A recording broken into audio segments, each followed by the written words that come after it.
Hey everyone, welcome to OpenLaw. OpenLaw is a blockchain-based protocol for the creation and execution of legal agreements. Using OpenLaw, you can create a legal agreement from one of our templates, digitally sign the agreement, and store that digital signature on the Ethereum blockchain, and even reference and trigger a blockchain-based smart contract upon signature. We're the first project to comprehensively stitch together traditional legal agreements with blockchain-based smart contracts, and to do so in a user-friendly and legally compliant manner. This is our first demo where we're going to explain to you how legal templates work on OpenLaw and the basics of our markup language. In our next demo, we'll explain how our templates can call and reference a smart contract. This is the opening page of OpenLaw. We're going to walk you through the creation and execution of a common financing document, a SAFE, a simple agreement for future equity, using one of our legal templates. Right now, there are a number of separate types of SAFEs that entrepreneurs generally use to structure an angel financing. A SAFE with a discount, a SAFE with a valuation cap, a SAFE with a discount and a valuation cap, and finally, a SAFE with any of the above and a most favored nations clause. We've combined all these variations into one legal template, and using OpenLaw, you can rapidly execute any one of these SAFEs, all from one simple, user-friendly pane. So how do we do this? First, you can find the SAFE legal template easily on our site, either through our search functionality or through a list of legal templates that we've generated. These legal templates are stored in IPFS and not on our centralized servers. So let's grab a SAFE through our search functionality. So we just simply type in SAFE and it will pop that up.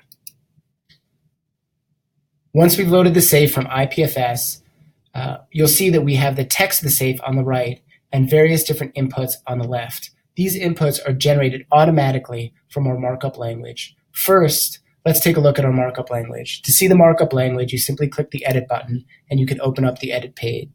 The Edit pane contains a text of the SAFE, and the SAFE has been marked up with something akin to wiki text, a way to identify key variables and optional language in the text. So we've wrapped the investor name in two brackets to indicate that this is something that's going to differ from transaction to transaction. The name of an investor is not going to be the same in one transaction as it is for another. We've also wrapped other language in curly cube brackets to create what we've called conditionals. These conditionals are optional language that will get included depending on what the user indicates. So this will generate in our draft view a question, will the SAFE have a discount? If the user indicates yes, then the text of the SAFE will include this language. The discount rate is and a discount amount. Depending on whether or not a discount is set, it will also adjust other language in the agreement. To see how this works, let's go back to the draft mode. In the draft mode, you can see again all the variables of this agreement along with conditionals. So we can begin to fill out an agreement with the relevant information for a transaction. Let's assume that this is a transaction between ABC Inc. and me. You begin to input that information, and the text on the right-hand pane gets automatically regenerated on the fly.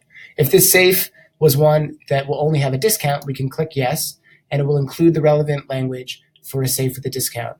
It will include the discount rate is a discount percentage. It will change section 1A to reference a discount price, and it will also change the definition section on the fly so that it has the relevant definitions necessary for a SAFE with a discount. If we change our mind and only want to have a SAFE with a valuation cap, then again, we can just click no on the conditional here and click yes for a valuation cap, and it will change the language in 1A to reflect a SAFE with a valuation cap and also change the definitions so that it has the relevant definitions for a SAFE with a valuation cap. If we want to have a SAFE with a discount and a valuation cap, we simply click yes, and now we have a SAFE with a discount rate and a valuation cap, all on one single pane. Again, the language in section 1A has been modified, and the definitions have been modified so that we can have a SAFE with the discount and a valuation cap. If we want to include a most favored nation clause, we simply click yes here, and down below it includes a whole new section, a most favored nation clause section, along with relevant definitions. This is the relevant definition that gets added. So let me fill this in, and then I can show you how you can review and send off this SAFE for signature. So I filled in the agreement with all the relevant information. This agreement is going to be between me and ABC Inc., and the signatory on ABC Inc. side is going to be John Smith.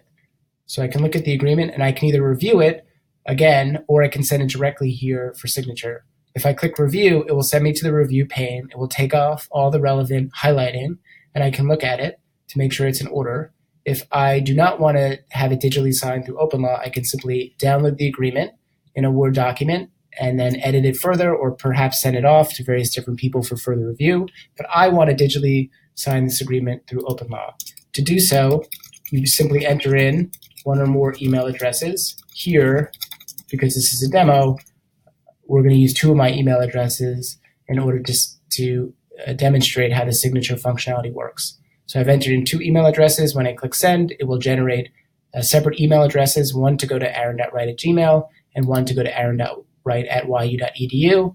And I can quickly and easily sign this agreement. So I'm going to send it out and then show you what the email that OpenLaw generates looks like, and then how the digital signature process works.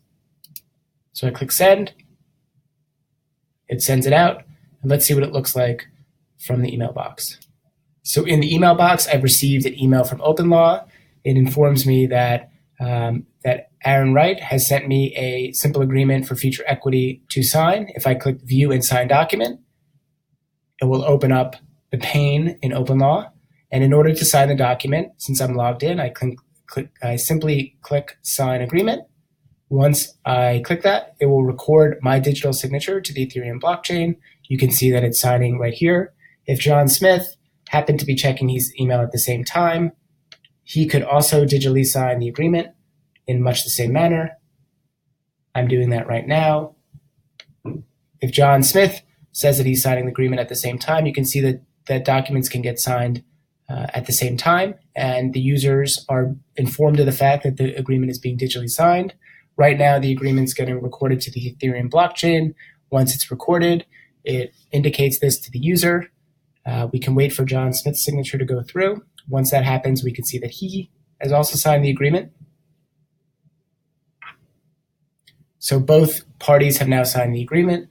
We can view an Ethereum-based block explorer to confirm that this has occurred. You can see here in the block explorer that aaron.wright@gmail has signed it. The same thing would happen if we clicked the view transaction for John Smith. It would indicate that John Smith has signed the agreement. So in a matter of minutes, we've generated a simple agreement for future equity from an OpenLaw template, and we've had that agreement digitally signed.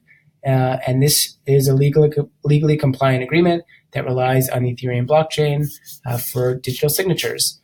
Next, if you want to see more, we have a second demo that's going to explain how OpenLaw-based legal templates can interact with an Ethereum-based smart contract. Check that out if you're interested in learning more.